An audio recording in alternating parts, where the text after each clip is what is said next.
मनुष्य का मन बहुत ही चंचल होता है और इसलिए मन में कई तरह के विचार उत्पन्न होते हैं।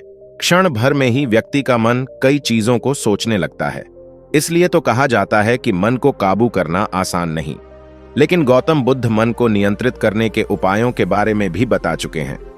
मन में विचारों का आना गलत नहीं है कि लेकिन मुश्किल तब हो जाती है या विचार ऐसी परिस्थिति में गलत होते हैं जब मन में अश्लील विचार आते हैं। कभी कभी तो ना चाहने के बावजूद भी मन में अश्लील विचार आते हैं। अगर आपके मन में भी ऐसे विचार आते हैं तो गौतम बुद्ध की इस कहानी से आपके विचारों में जरूर बदलाव आएगा। क्या हम अपने मन में आ रहे गंदे और अश्लील विचारों को रोक सकते हैं? आज के दौर में खुद को गंदे विचारों से बचाना बहुत बड़ी बात है। चारों तरफ सोशल मीडिया के कारण अश्लील और गंदे विचारों की भरमार है। इन विचारों का शिकार हर कोई होता है और अवचेतन मन ऐसे विचारों को तुरंत ग्रहण करता है। क्या अपने दिमाग को इस प्रदूषण से बचाया जा सकता है? इस सवाल का जवाब पाने के लिए आपको एक कहानी सुनाते हैं। एक बार देवराज इंद्र का वाहन ऐरावत। ये बात बहुत पुरानी है। स्वर्ग के राजा देवराज इंद्र ने 3 महर्षियों को अपने धाम में आमंत्रित किया। इनके बारे में कहा जाता था कि यह ऐसे संत हैं जो तमाम भ्रमों से पूरी तरह मुक्त हैं। दरअसल देवराज इंद्र इन ऋषियों के कारण डर गए थे।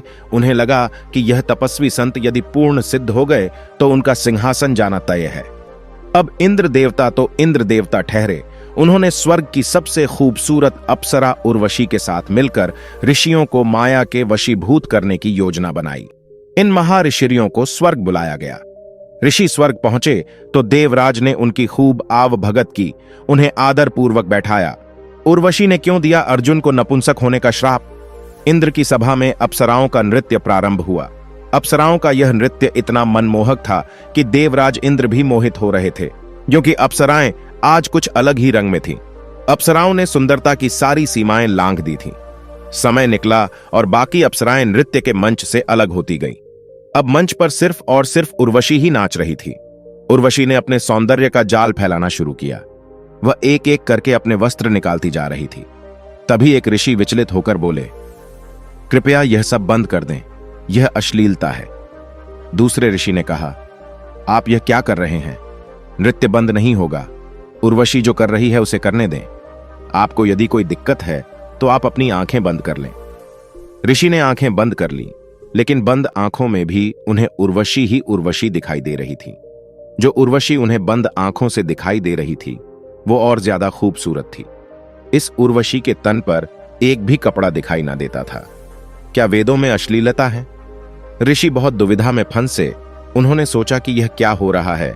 बंद आंखों से दिखने वाली उर्वशी तो निर्वस्त्र है, इससे कम कामुक तो बाहर वाली उर्वशी है। इधर बाहर वाली उर्वशी भी सारी सीमाएं लांघ रही थी। उर्वशी ने अब अपने प्रदर्शन की पराकाष्ठा प्रदर्शित की। अब उसके वक्ष पर एक भी वस्त्र ना रहा। इससे दूसरे ऋषि विचलित हो गए और कहने लगे, यह तो पराकाष्ठा है, मैं इसे सहन नहीं कर सकता, यह सब बंद किया जाए। तब तीसरे ऋषि बोले, यदि आपको ज्यादा समस्या है तो आप अपनी आंखें बंद कर लीजिए, लेकिन यह नृत्य बंद नहीं होगा। दूसरे ऋषि ने भी आंखें बंद कर ली, लेकिन बंद आंखों से उन्हें उर्वशी का वो रूप दिखाई दिया जो जीती जागती उर्वशी से ज्यादा कामुक थी। बाहर वाली के तन पर कुछ कपड़े तो थे। दूसरे ऋषि बहुत विचलित हुए। इधर तीसरे ऋषि उर्वशी का नृत्य तल्लीनता से देख रहे थे। पौराणिक कथाएं पिता के वीर्य और माता के गर्भ के बिना जन्मे पौराणिक पात्रों की उर्वशी ने अब सारी सीमाएं लांघ दी और अब उसके तन पर कोई कपड़ा नहीं था। तीसरे ऋषि तब भी विचलित नहीं थे और वह बहुत ध्यान से नृत्य देख रहे थे। उर्वशी अचंभित थी। आखिर इस अवस्था में मुझे नाचते देखने के बावजूद भी तीसरे ऋषि विचलित क्यों नहीं है? ऋषि ध्यान से देख रहे थे। उनके मन में ख्याल था कि शायद और कुछ भी होगा जो उर्वशी उतारेगी। शायद उर्वशी अपनी चमड़ी उतारेगी। देखूं तो आखिर इस चमड़ी के अंदर और क्या है। उर्वशी के पास अब उतारने के लिए कुछ भी नहीं था। वह हैरत में थी कि इस अवस्था में भी वह ऋषि को विचलित नहीं कर पाई। दुनिया में पहला ऐसा व्यक्ति देखा जो से इस अवस्था में देखकर भी शांत और सहज है। वह ऋषि के सामने नतमस्तक हो गई। गंदगी दृश्य में नहीं, बल्कि हमारी आंखों के पीछे मौजूद हमारी अंतर्दृष्टि में होती है। आंखें बंद करके हम अपने अंदर की गंदगी को साफ नहीं कर सकते। जितना हम अपनी आंखें बंद करेंगे उतना ही हमारी अंदर की गंदगी हमें परेशान करेगी। आप अपने आप को शुद्ध सात्विक कहते हैं, लेकिन बाहर तामसिकता देखकर आपकी सात्विकता को सांप सूंघ जाता है। खुद को सकारात्मक कहते हैं, लेकिन बाहर की नकारात्मकता आपको हिला देती है। यकीन मानिए, यदि आपको बाहर की नकारात्मकता, अश्लीलता से असहजता होती है, तो यह असहजता आपके अंदर की गंदगी के कारण है। जब तक आप अपने अंदर की नकारात्मकता को बाहर नहीं निकालेंगे, जब तक आप अपने अंदर के डर और अश्लीलता को बाहर नहीं निकालेंगे, तब तक आपको बाहर के दृश्य विचलित करते रहेंगे। तामसिकता शरीर में नहीं, बल्कि उस शरीर को देखने की दृष्टि में है। काम वासना और अश्लीलता ऐसे तामसिकता दृश्य में नहीं, उस दृश्य के पीछे खड़े हो जाने वाले भावों में है। अपने चश्मे को बदलिए, दृश्य बदल जाएंगे। अपनी दृष्टि को बदलिए, कुछ भी अश्लील नजर नहीं आएगा। तीसरे ऋषि के लिए सब कुछ सत्य था, इसलिए वह विचलित नहीं हुए। जो डगमगा गए, वह ऋषि अब भी इस संसार में भटक रहे थे। दोस्तों, एक बार गौतम बुद्ध अपने भिक्षुओं को उपदेश देने के साथ ही उन्हें भिक्षा के लिए भेजते थे। एक बार उन्होंने अपने भिक्षु भारत को भिक्षा लेने के लिए एक रानी के घर भेजा। भारत पूरे रास्ते मन में यह सोचते हुए रानी के पास गया कि आखिर आज भिक्षा में क्या भोजन खाने को मिलेगा, क्योंकि भारत चंद्रू वंश के राजकुमार थे और बुद्ध के सानिध्य भिक्षु के रूप में दीक्षित हुए थे। हमेशा भारत को महल में खाने के लिए स्वादिष्ट पकवान मिलते थे, लेकिन आज भिक्षा के रूप में उसे जो भी मिलेगा संतुष्ट होना पड़ेगा। रानी के घर पहुंचकर भारत ने भिक्षा मांगी। रानी ने भारत को बैठने के लिए कहा और भोजन लाने के लिए घर के भीतर चली गई। इधर भारत फिर से अपने प्रिय भोजन के बारे में सोचने लगे और जैसे ही रानी भोजन लेकर आई तो भारत अचंभित रह गए। भारत ने देखा कि रानी ने उनके लिए उनके पसंदीदा पकवान परोसे हैं और अपने प्रिय भोजन को देखकर वह खुश हो गए।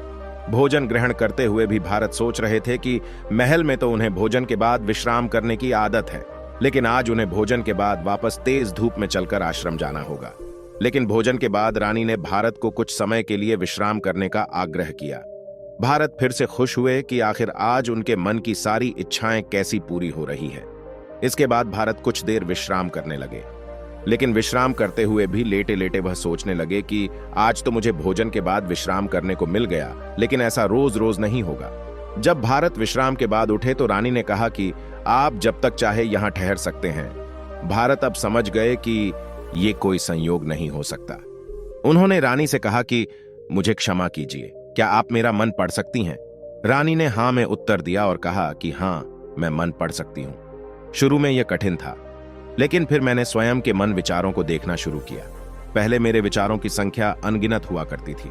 इसके बाद मैंने विचारों पर ध्यान केंद्रित किया बिना पक्ष विपक्ष के अपने विचारों को देखने लगी। इस तरह से धीरे धीरे मेरे मन में विचारों की संख्या कम होती गई और सारे व्यर्थ विचार दूर हो गए। इसके बाद से ही मैं दूसरों के मन में चल रहे विचार को पढ़ लेती हूं। हालांकि रानी की बात सुनकर भारत घबरा गए। इसके बाद भारत ने रानी से आज्ञा ली और आश्रम के लिए निकल पड़े। रास्ते में भी भारत फिर से मन में आए विचारों का स्मरण करने लगे कि रानी के बारे में उसके मन में अश्लील विचार भी आए थे। रानी ने उसे भी जान लिया होगा, वह मेरे बारे में क्या सोचती होगी। भारत खुद को लज्जित महसूस कर रहे थे। भारत ने आश्रम पहुंचकर गौतम बुद्ध से कहा कि अब मैं कभी भिक्षाटन के लिए नहीं जाऊंगा। बुद्ध ने भारत को पास बुलाया और कहा कि क्या हुआ है, तुम मुझे सारी बात बताओ। भारत ने सारी बातें बुद्ध को बताई। इसके बाद बुद्ध ने कहा कि अगले 1 हफ्ते तक तुम भिक्षा मांगने के लिए उसी रानी के घर पर जाओगे, लेकिन तुम्हें इस बात का ध्यान रखना होगा कि कल भिक्षा के लिए जाते हुए तुम अपने चित्त को पूरे होश में रखना। तुम्हारे भीतर क्या विचार उठे, उन पर ध्यान केंद्रित करना और यह भी ध्यान रखना कि तुम्हारे मन में कौन सी वासना उठ रही है। तुम कल इन सभी चीजों को ध्यान में रखकर जाना और इसके बाद मुझे वापस आकर बताना। अगले दिन भारत भिक्षा मांगने के लिए गए। बुद्ध के बताए अनुसार वह पूरे रास्ते अपने होश को जागृत रखते हुए चल रहे थे। जब रानी का घर आया तो भारत ने भिक्षा मांगी। उसके भीतर कोई वासना नहीं थी और ना ही कोई विचार उत्पन्न हो रहे थे, क्योंकि उसने अपने मन को पूरी तरह जागृत रखा था। भारत ने भिक्षा ली और आश्रम चला गया। भारत ने बुद्ध को प्रणाम किया और कहा कि आज उसे जिस आनंद की अनुभूति हुई वह पहले कभी नहीं हुई। दोस्तों, यदि आपने अब तक पूरी कहानी को सुना है तो मैं आपसे एक छोटा सा निवेदन करूंगा। कृपया इस चैनल को सब्सक्राइब करें ताकि मैं आपके लिए और भी ज्ञान से भरपूर कहानी लेकर आ सकूं। मिलते हैं आगे नई कहानी के साथ नई वीडियो में। धन्यवाद।